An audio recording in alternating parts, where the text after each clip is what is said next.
I'd kind of secretly always wanted a boy. You know, my husband wasn't bothered, neither here nor there for him, but I kind of secretly really wanted this boy. So when he came along, you know, it was just everything I ever wanted. He was just an absolute joy to be around. And even when he hit his teens, I expected him to kind of go through those kind of teenage stuff and the kind of angst and the slamming the doors, but that never happened. He had a lot of energy. He was always bouncing around. Later on, he kind of very much had that energy was channeled into kind of his martial arts, his karate. And as he got into his teenage years, he then switched that to more kind of his football. He was a big Arsenal fan, but also his parkour, free running. There was always a lot of laughter when he was around, you know. But that kind of changed in 2014. He had his same friends. That's what was difficult. He had his same friends from when he was all the way through secondary.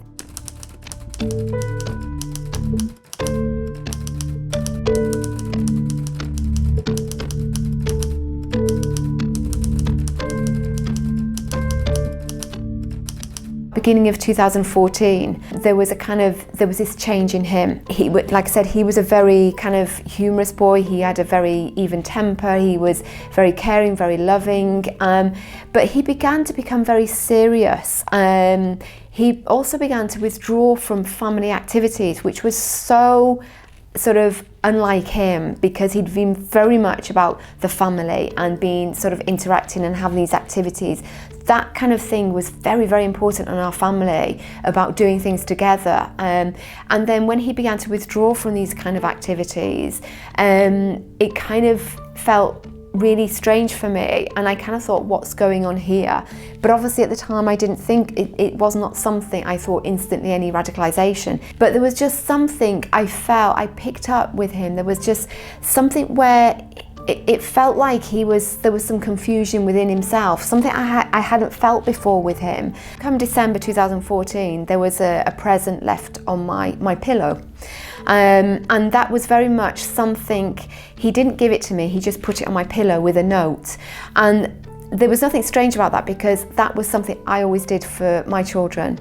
So I remember asking him, oh, what's this necklace, this diamond necklace you've given me? Why have you given it me? And his simple answer was, because he felt uncomfortable answering, he just said, just.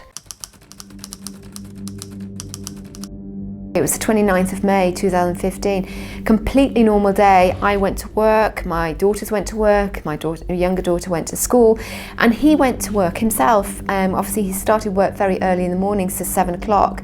So him not being there in the morning and was not unusual, that was normal because he had early starts. It was only in the evening when he didn't come back.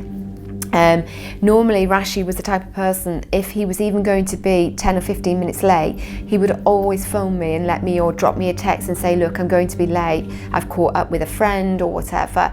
And so when I began to get worried, because it was passing about half an hour, I then began to phone him, and he just was not replying.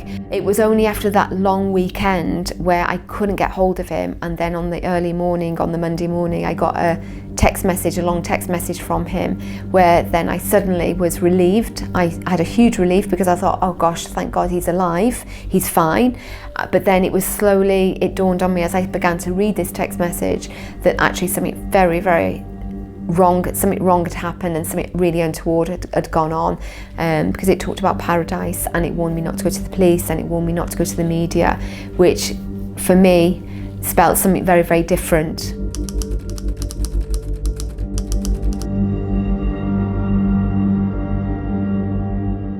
I was in the middle of a street in Birmingham, and I get his WhatsApp video call comes through, and it's Rasheed.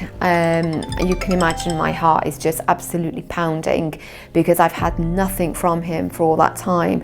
I was just shaking in the middle of this street, and then I just remember hearing his voice for that first time was just so, oh gosh, you know, after 10 weeks of not hearing his voice, and then you suddenly hear this deep voice on the other side, and that you know that's your son. It was really hard. And then obviously I said to him, where have you been? And he just said to me, I'm sure you've guessed. But then I said, you know, where are you? Because I needed to hear him say to me where he was, not for me just to have guesswork. That's all I'd been doing for 10 weeks was guesswork. And then he said, I'm in Raqqa, and I knew at that point, as soon as he said Raqqa, he didn't have to say anything else. I knew where he was, who he joined. It was evident that he joined ISIS. Once he began to communicate with me, obviously my immediate thought was I have to let the police know as well.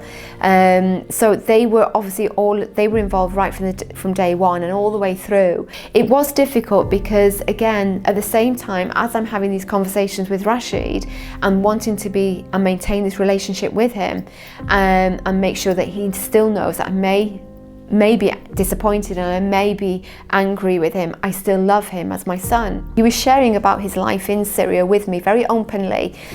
He was telling me about the girl that was getting introduced to him from a potential marital proposal. There was also, you know, his actual day-to-day life, where he was telling me about one of the things which I found very difficult to kind of swallow was the fact that they'd enticed him to go out there fighting and to kind of, you know, support sort of the bigger cause, but then they asked him that he had to buy his own protective gear. He had to buy even his bullets for a gun to protect himself. He had to buy them, and that's what they don't tell you when they're recruiting you. These kind of things, they're not telling you all these things that actually, you know, all they tell them is that, you know, you'll have a purpose, you'll have a wage, you'll be important, but they don't tell them that they give them very little money. They give them literally enough to live on. As the weeks went by, particularly at that point in that period, the kind of drone attack, the attacks from sort of the Russia and the British and Americans, they were increasing at that time. The bombardment was increasing. So I knew from the communication from Rasheed that daily bombardment was a reality in his now new life. Because at one point he actually told me how he had to run away from, because he said to me that he could hear them bombing and that he could hear the plane above, and as the shaft opened to drop the drone, and he said, as I heard it open, we have to run. We literally have to run for our lives and seek shelter, and that's what he did. And so I knew when he shared that with me, I knew every single day was just an extra day that he was living, because I knew in my head that the chances were that he was going to die. He knew I was against what he was doing, but I didn't want him to die knowing that I was angry with him, although I was. I kept that away from him. I wanted him to die knowing how much I loved him, and I didn't want to carry the burden of thinking he could have died knowing that I was angry, or that maybe she didn't love me, or maybe I disappointed her. I wanted him to just face death with knowing that I loved him unconditionally as his mum, and that was as simple, whether I agreed with what he did or not.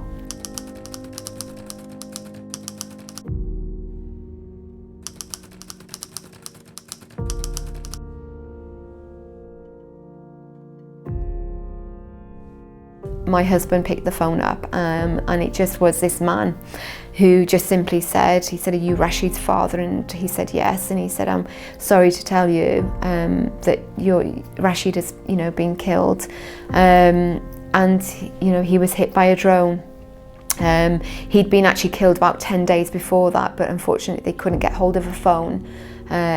So he said as soon as they got a phone, they carried out the wishes that Rasheed had asked, that obviously we have that phone call, and that's how we found out. It was just as simple as that. My husband, because I agreed with my husband, if he got a call that I wanted him to ask him where he was killed, and how, which my husband then asked them and said, you know, where was he killed? And he just said on the Syrian-Iraq border, and he said he was hit by a drone, and he just said he was killed straight away, and then that was kind of it, really. The only thing that really upset me, I think, was what he said to my husband. it was a really, it was one of those things. It was like this guy at the other end said, it was very evident how well you brought him up. He said he was a very respectful boy, and it was nice to hear that, but it was also upsetting, because it's like, in one sense I felt that was nice, but then how dare you do that? Why did you recruit him and take him there when he was a boy and he didn't know what he was getting himself into? I often imagine Rasheed being in front of me, and it's something I often think about. I don't think about what I would say to him. I never think about my part of what I would say to him. I think about sometimes what he would say to me. I know he would probably, knowing Rasheed, he would just simply say, "I'm sorry, Mama." I think the one thing that I imagine if he was in front of me is holding him, and it's actually what used to drive me mad. It was that thing that used to drive me mad when he was being right with his hair, his unruly hair and his scruffy hair. I would do anything. It's the one thing I would do anything to be able to hold and put in my hands is his hair, to touch him.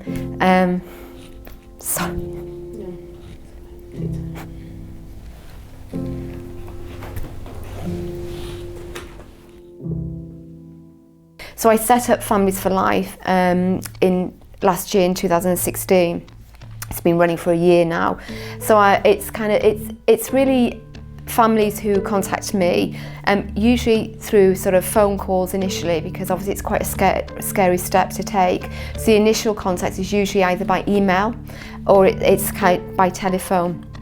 And sort of families then will be just asking, a lot of it's on guidance about whether they just want to almost kind of have some sort of clarity on whether their concerns are kind of sort of there's anything to be worried about, or actually, you know, that actually it's maybe just not anything to do with radicalisation. It's more of a mental health issue that's going on. I kind of knew I wanted to do something to, you know, to make sure no family went through something similar.